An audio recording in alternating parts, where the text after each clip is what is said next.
Okay, bond जो है ये भी सबसे पहली बात आती है कि ये भी कनेक्टिव टिश्यू है। ठीक है, ये भी क्या है, कनेक्टिव टिश्यू है। ये मूव नहीं करती। ओके, बॉन्ड्स ना सिर्फ नॉट ओनली मूविंग, ठीक है, नॉट ओनली मूविंग में हेल्प करती है, ठीक है, इसके अलावा सपोर्ट करती है और प्रोटेक्ट करती है। ठीक है, अब जो है बोन्स के जो हैं वो डिफरेंट पार्ट्स को वो जो है वो कर रही होती है सपोर्ट एंड प्रोटेक्ट। ठीक है, एक बात याद रखिएगा कि हमारे जो reds and white blood cell हैं, जब कोई आपसे पूछे कि red and white blood cell कहाँ बनते हैं, ठीक है, यानी कि कहाँ बनते हैं, तो हम कहेंगे कि वो बनते हैं स्पॉन्जी बोन में। स्पॉन्जी बोन होती है जो अंदर से जो खोखली सी नज़र आ रही होती है। अगर आपने कभी चिकन खाया हो तो आप देखेंगे कि उसकी कुछ हड्डी ऐसी होती है जो अंदर से थोड़ी सी स्पॉन्जी लाइक होती है और उसके अंदर ब्लड भी नज़र आ रहा होता है। ठीक है, उसकी रीज़न क्या होती है कि वो स्पॉन्जी बोन होती हैं और उसके अंदर ब्लड वेसल्स भी पाई जाती हैं और रेड और वाइट ब्लड सेल्स बनती हैं। इसके अलावा जो बोन है वो मिनरल्स को भी जो है ना स्टोर करती है, स्टोर मिनरल्स, यानी कि बहुत तरह के मिनरल जैसे फास्फोरस, कैल्शियम, इन सब को भी वो स्टोर कर रही होती है। ओके, जो हार्ड आउटर लेयर होती है, जो हार्ड आउटर लेयर होती है, हार्ड आउटर लेयर, क्योंकि हड्डी अगर आप कभी देखें तो उसकी ऊपर की लेयर हार्ड होती है, उसे हम कहते हैं कम्पैक्ट बोन। उसे हम क्या कहते हैं, कम्पैक्ट बोन। कम्पैक्ट का मतलब होता है सख्त, यानी इकट्ठा जुड़ा हुआ। और जो अंटीरियर बोन होती है, जो इसकी अंटीरियर बोन होती है वो होती है स्पॉन्जी।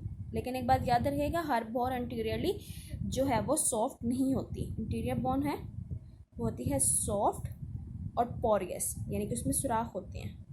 ठीक है, उसे हम कहते हैं स्पॉन्जी बोन। और उसी बोन के अंदर हमारे white blood cell, red blood cell बनते हैं और मिनरल स्टोर होता है। ठीक है, एंड इसमें जो है बोन मैरो भी आ जाएगी। ठीक है, स्पॉन्जी बोन है, स्पॉन्जी बोन कंटेन करती है ब्लड वेसल्स। हम बात करते हैं कि स्पॉन्जी बोन जो है वो कंटेन करती है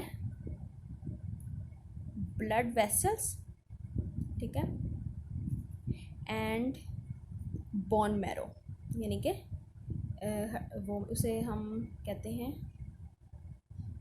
हराम मगज़ भी कहते हैं उसे। ठीक है, ओके, अब हम इसकी स्ट्रक्चर की तरफ चलेंगे तो हम देखेंगे कि जैसे कि स्ट्रक्चर है वो कार्टिलेज जैसी है।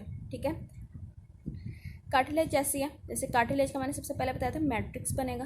ठीक है, मैट्रिक्स बनता है इसके अंदर भी। ठीक है, अब जो है इसके अंदर भी मैट्रिक्स के अंदर कोलाजन फाइबर होते हैं। ठीक है, but these are the more strongest than cartilage. ठीक है, मैट्रिक्स बन गया है, उसके अंदर कोलाजन फाइबर है। इस कोलाजन फाइबर के अंदर जो है मिनरल्स होते हैं जो उसे स्ट्रॉन्ग करते हैं, for example calcium and phosphorus. ठीक है, कार्टिलेज जो है बने होते हैं सिंगल टाइप ऑफ सेल से। ठीक है, कार्टिलेज बने होते हैं सिंगल टाइप ऑफ सेल से, लेकिन जब बोन की बात की जाए तो ये अदर जो है डिफरेंट टाइप्स ऑफ सेल से बनते हैं। ठीक है, यानी डिफरेंट टाइप ऑफ सेल से मिलके बनते हैं।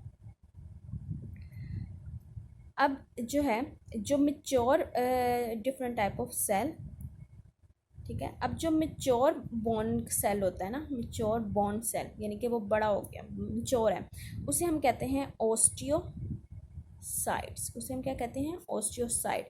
जैसे मैंने आपको बताया था ओस्टियो का मतलब होता है बोन एंड साइट्स का मतलब होता है सेल।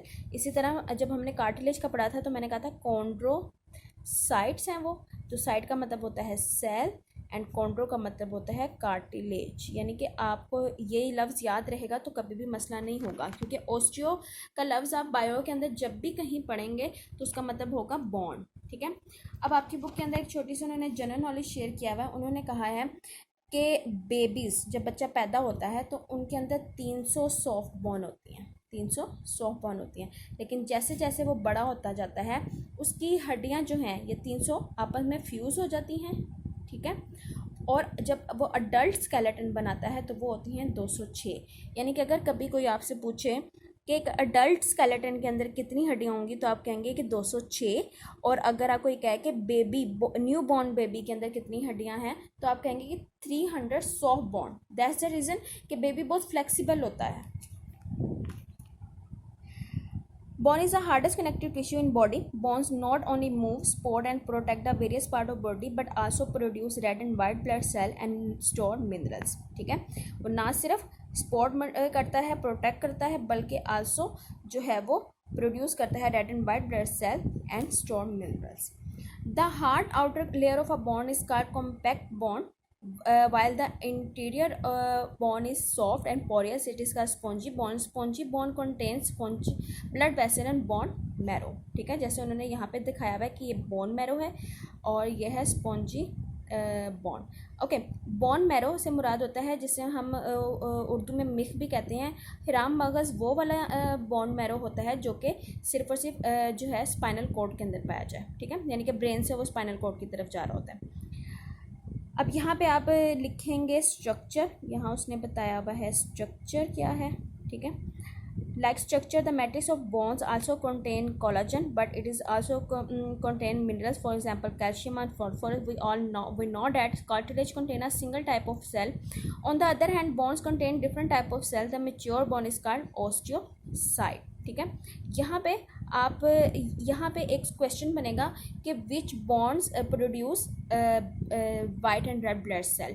ठीक है, यहाँ पे यानी कि ये चीज़ आपको याद रखनी है कि अगर अब आपको शॉर्ट क्वेश्चन में आ जाए कि कौन सा जो है बॉडी पार्ट जो हमारे जिस्म का कौन से बॉडी पार्ट जो है red and white blood cell बनाते हैं, हमेशा याद रखना है कि हड्डियाँ ही बनाती हैं और वो है स्पॉन्जी बोन। ठीक है, हर हड्डी नहीं बनाती हमारे बॉडी के अंदर वाइट ब्लड सेल और रेड ब्लड सेल, तो बी केयरफुल अबाउट इट। ठीक है, babies are born with about 300 soft bones। Some of these bones later fuse together so that the adult skeleton has 204 hard bones। ठीक है, यहाँ पे उन्होंने जो है वो स्ट्रक्चर बताया हुआ है बोन मैट्रिक्स का। ऑस्टियोसाइड है इन लाकूना के अंदर, यानी कि जैसे हमने बताया था कोलाजन फाइबर है, लाकूना के अंदर जो है वो सिंपल वैसे ही क्या कहते हैं फ्यूज़ है ऑस्टियोसाइट। ठीक है, कैनाल है कंटेनिंग ब्लड वेसल एक्सेट्रा। इस तरह से ये थोड़ा सा चेंज हो जाएगा कार्टिलेज के साथ और ये स्ट्रॉन्गेस्ट है देन कार्टिलेज। ठीक है, होपफुली आपको समझ आया होगा।